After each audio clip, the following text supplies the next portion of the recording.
What if, what has been the general reaction from the Japanese American community regarding allegiance? Do you want to? Yeah. Good question. The internment has been the most destructive thing to happen to the Japanese American community. It fractured the community in many ways, and it even divided many families. And so we tell that story very frankly, very forthrightly.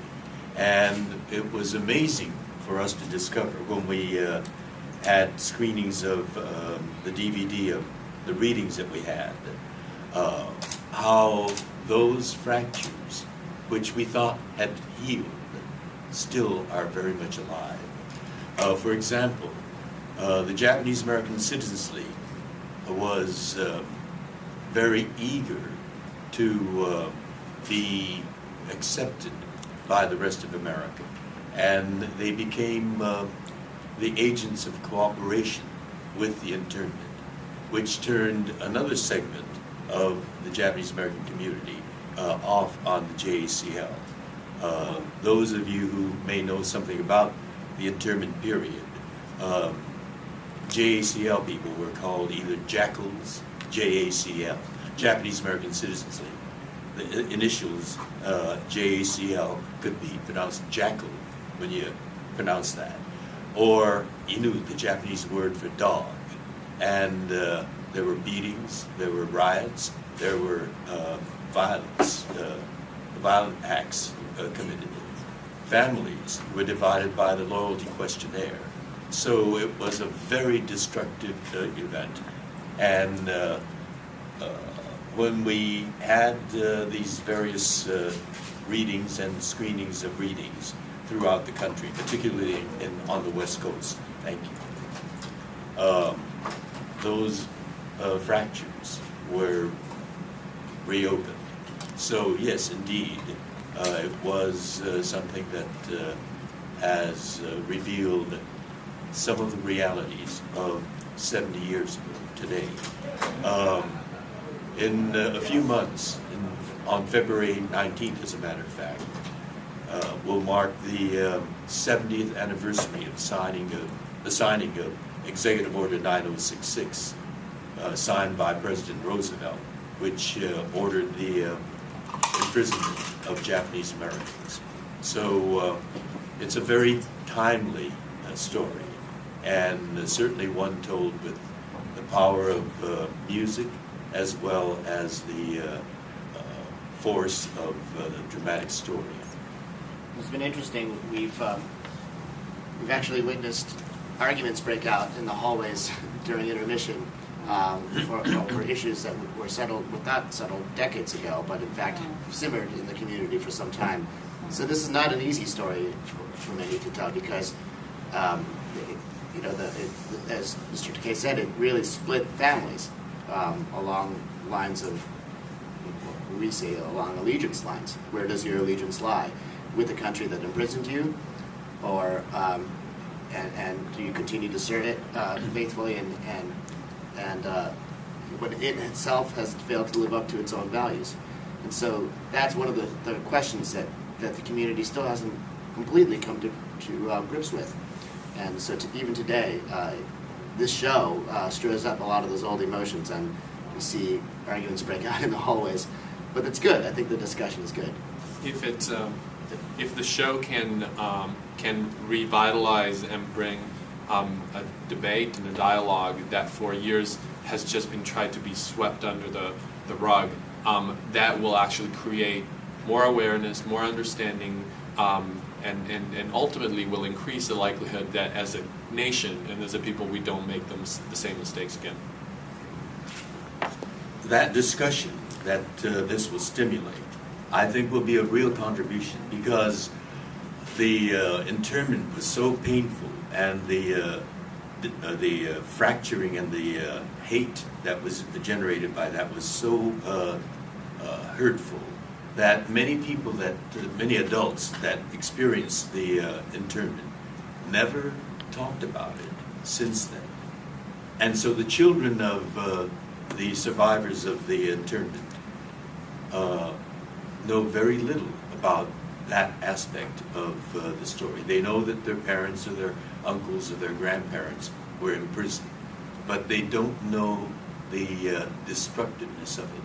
So this story, by approaching that issue forthrightly, will inform and educate a whole generation of Japanese Americans who know very little about the truth of internment.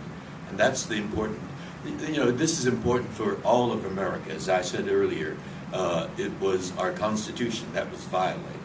But it's also going to be a revelation for young Japanese Americans who know very little about the reality of what the internment did to their families.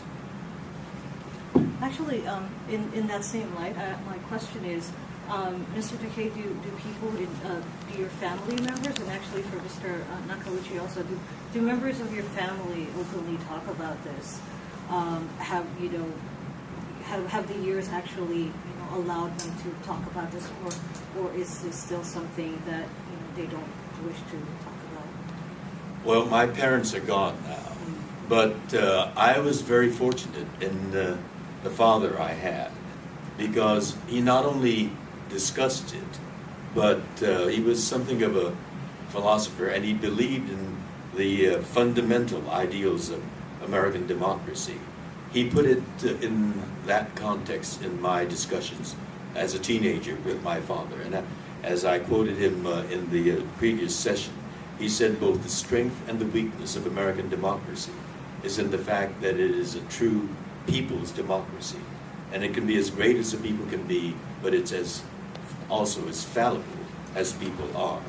And the people failed the ideals of democracy during those hysterical times when racism and war hysteria swept the country. So I was very fortunate in that. But I've shared this with Lorenzo and Jay. The Japanese American National Museum has one gallery that deals with the internment story. And what I love to do is roam around the museum when it's kind of on the quiet side. And I came across a family group, an old man, a middle-aged man, and two young preteen boys, about 9 and 10 or 11. And they were going through that internment exhibit. And as it turned out, the kids were the grandchildren of the old man.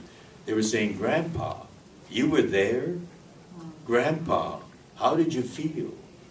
Grandpa, what did you do about it?" And Grandpa was sharing his thoughts, his feelings with his grandchildren. And the middle-aged man, obviously the father of the boys, said, "Gee, Dad, I never knew that. Gee, Dad, you never told me that." Something that the old man couldn't share with his own son, now with the passage of time, and to be in that setting of a very fine, handsome museum gallery, felt comfortable enough to share for the first time with his grandchildren something he had not shared with his own son. So that's been one of the legacies of the internment.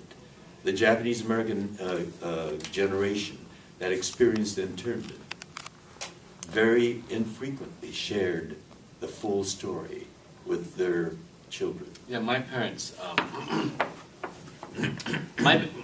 my parents talked about it, but they never really. It was always just sort of factual.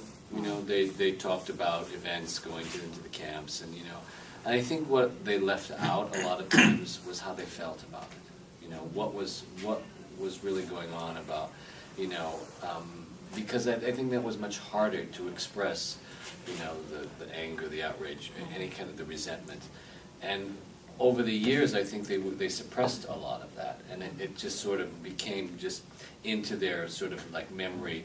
But what this show does is it allows the feelings to come out through the music, and I think that's the wonderful thing about this show, is that all the feelings that were suppressed by the Japanese Americans, in this musical through the music, it allows those feelings to come out, and you hear all these people weeping. You hear, you know, not just Japanese Americans, but you hear, you know, all these people connecting with the relevance of the story, and it has so much relevance in terms of not just Japanese Americans, but what is it to be an American in this country? Is it, you know, are you all continually identified with the country of your ethnic origin, you know, or are we all Americans even in spite of, you know, what our countries of ethnic origin are? And this, you know, musical brings up that question, you know, and I think, so that's what many people will take out of it. So it's not just a Japanese American experience, it's a universal experience, and I think that's